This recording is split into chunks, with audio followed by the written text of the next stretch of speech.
In 1863, the people of Bannack, Montana, put their trust and their gold in the hands of a sheriff with a deadly record few dared mention. Henry Plummer vowed justice, charmed a lawless frontier, and even built his own gallows. But less than a year later, he was hanged as the mastermind behind Montana's bloodiest outlaw gang. Was he the greatest lawman or the biggest traitor the West ever saw? And why do the only surviving accounts come from the men who killed him? To answer that, we need to start at the very beginning, in a Maine fishing village with a boy too sickly for the life he was born into. Henry Plummer entered the world in 1832, the youngest of 7 children in a coastal village in Maine. His family had built their lives on the sea, but from the start, Henry was too frail for the decks his brothers sailed. Tuberculosis shadowed his childhood, leaving him slight and often sick, a boy more at home with books than rigging. When his father died, the family's future fell on Henry's narrow shoulders. At 19, he promised his widowed mother he would restore their fortune and set out for California, joining the flood of fortune seekers headed west. California's gold towns were rough, but Henry stood out, quick-witted, polite, and ambitious. By his late teens, he had won election as City Marshal of Nevada City, making him one of the youngest lawmen in the state. But the work was violent, and the law was thin. In a case that would haunt him, Plummer shot and killed John Vetter during a domestic dispute, claiming he acted to protect Vetter's wife. The courts saw it differently.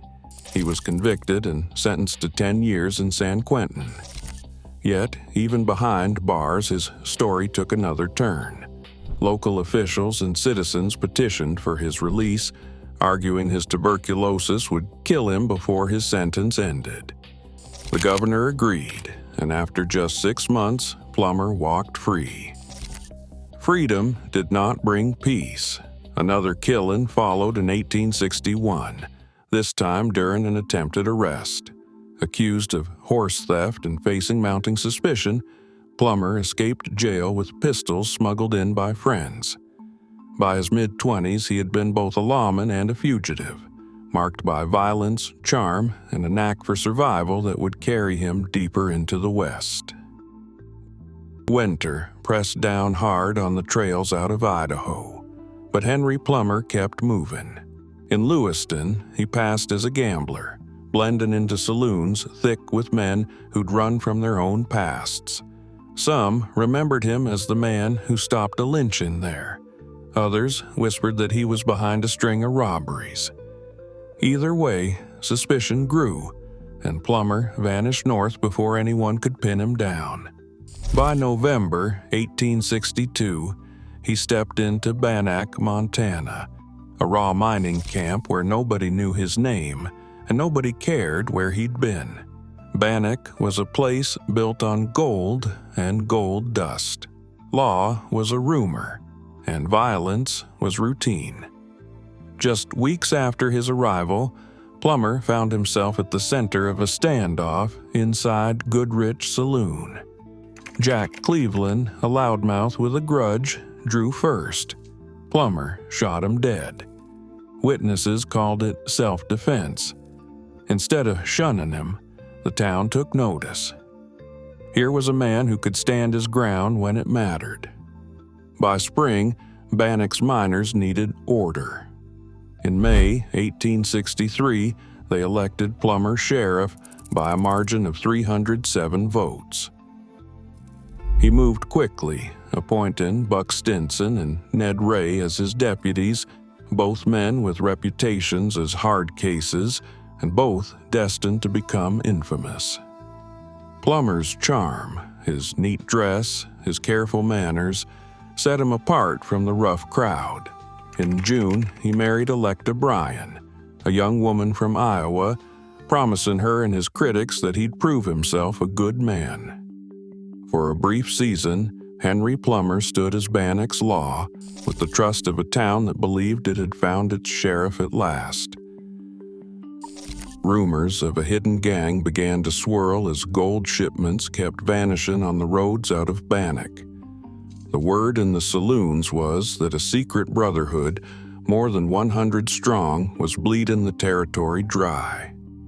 Miners whispered about men who recognized each other by a special knot in their neckties, or a handshake that marked them as insiders. Some claimed the gang called themselves the Innocents, and that their reach extended into every mining office and stagecoach line. No one could say for certain who belonged, but the fear was real. Every time a wagon went missing, suspicion grew. As the robberies mounted, so did frustration. The courts were hundreds of miles away, and the law seemed powerless. Into this void stepped Wilbur Fisk Sanders, a young lawyer from the East with sharp features and a sharper tongue. When a prospector named Nicholas Tybalt was murdered, Sanders demanded justice. He led the prosecution at the open-air trial of George Ives, a suspected road agent, held on the frozen streets of Nevada City in December 1863. Hundreds of miners stood in the snow, listening as Sanders called for Ives's immediate execution. The jury could not agree, but the crowd did. They hanged Ives on the spot, and Sanders declared that the time for talk was over. Within days, the Vigilance Committee of Alder Gulch formed. The miners, desperate for safety, backed the new movement. The legend of the Innocents, with its secret codes and shadowy membership, gave the vigilantes their enemy and their justification. The lines were drawn, and Montana's goldfields braced for a reckoning. Erastus Red Yeager was cornered near Rattlesnake Ranch, taken by a vigilante posse that had been scouring the Ruby River trails for men they called road agents. Under armed guard, Yeager faced a stark choice: the noose or confession.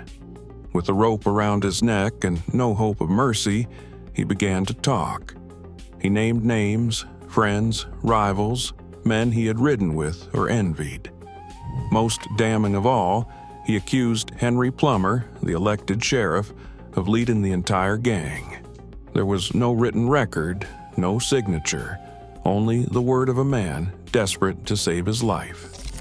Yeager was hanged from a cottonwood tree. A note was pinned to his body that read, "Red, road agent and messenger." That confession was all the vigilantes needed. On January 10, 1864, as night froze the streets of Bannack, 50 to 75 armed men crossed the footbridge and fanned out through town. They moved in silence, splitting into squads for 3 targets: Plummer and his deputies. Francis Thompson, a boarder in Plummer's house, knew what was coming but said nothing. Plummer, sick and unarmed, stepped into the cold expecting a talk about a prisoner. Instead, he was surrounded. The hangings began that night. Stinson and Ray fought the rope, cursing as they were dragged to the gallows. Plummer wept and begged, offered to leave Montana forever, promised gold, pleaded for time. The vigilantes ignored him. They bound his hands, slipped the noose over his head, and hoisted him slowly. By morning, 3 bodies hung in the icy dawn, frozen stiff on the scaffold Plummer had built himself. But the killings did not stop.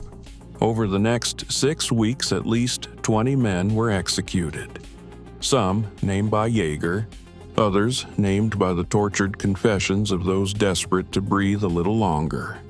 No judge, no jury, no appeal.